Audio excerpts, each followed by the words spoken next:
Hi, my name is Chris Cronin, broadcasting from Honolulu, Hawaii. I am going to read you my book, starting from the first chapter, which is Chapter 1, Trump, McConnell, and Madison Helping the Minorities. It's not what you think it is. It's the clever use of the Bill of Rights that McConnell has put steroids on to give a huge advantage to the wealthy.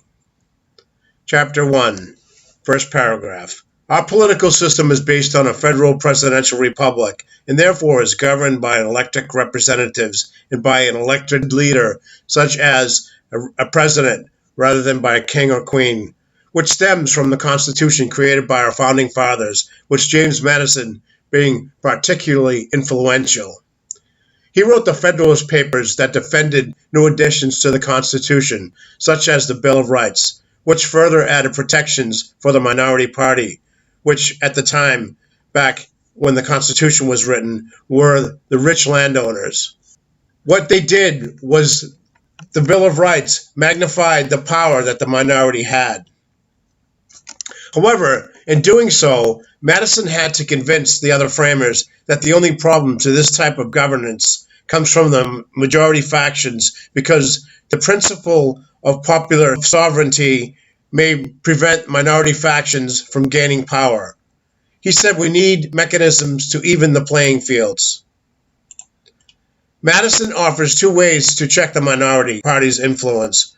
One is to prevent cohesion toward the same goals or interests in a majority at the same time, or to block the majority from passing a unified agenda. So, I wonder, is McConnell reinforced with Russian aid engaged in this purpose, like the fake Facebook propaganda aiding in the dissemination of character flaws of certain key Democrats? Is one example for which the purpose is to keep Citizens United alive by winning the nomination for the Republican candidate and therefore their choice in Supreme Court nomination that decides the one piece of legislation that virtually assures power rests with the minority, which are the corporations? And if so, was the weakening of NATO a very big part of the reimbursement? Just a thought. Second is to straight up create roadblocks. The latter has Mitch McConnell's fingerprints all over it. The Senate Majority Leader's foray, who's positioned himself to do this very well now for years, and who has championed this very cause all too well. Today I see a direct link from the Federalist Papers centuries ago to today's Republicans in Congress as they block any legislation geared at helping the majority, or in today's world, this translates to the middle class. Taking away power from the lobbyists stand in complete contrast to what they stand against, and McConnell, I think, is prepared to commit treason to keep it from happening.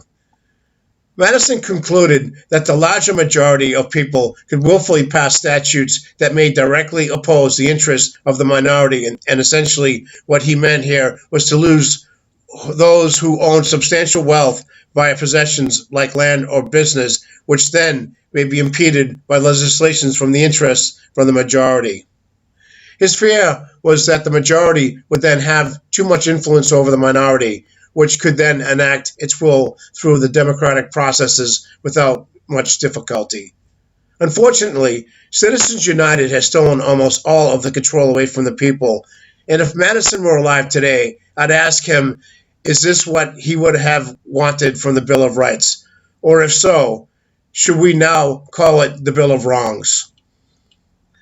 The United States is not a direct democracy or a pure democracy, but it's supposed to be a representative constitutional democracy and a government represented by elected representatives who represent all of our interests.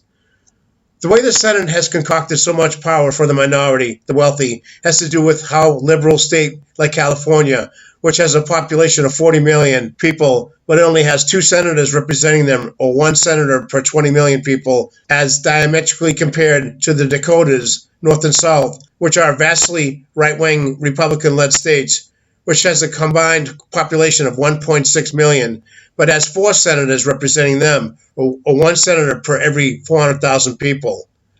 This truly shows we have a huge representation problem going on in Washington that keeps the minority middle class having no power, and in some cases, plutocrats or corporations and CEOs entrenched with all this power.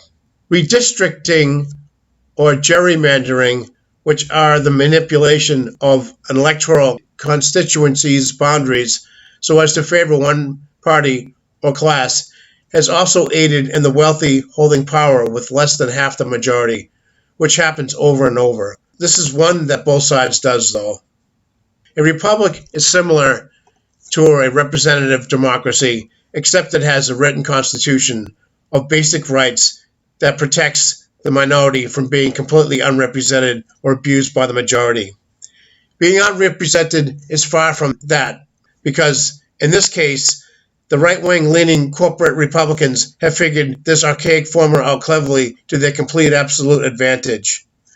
Recent examples of this have happened as a majority of the country, 80%, have desired a healthcare system that could cover everyone and financed partially by corporations.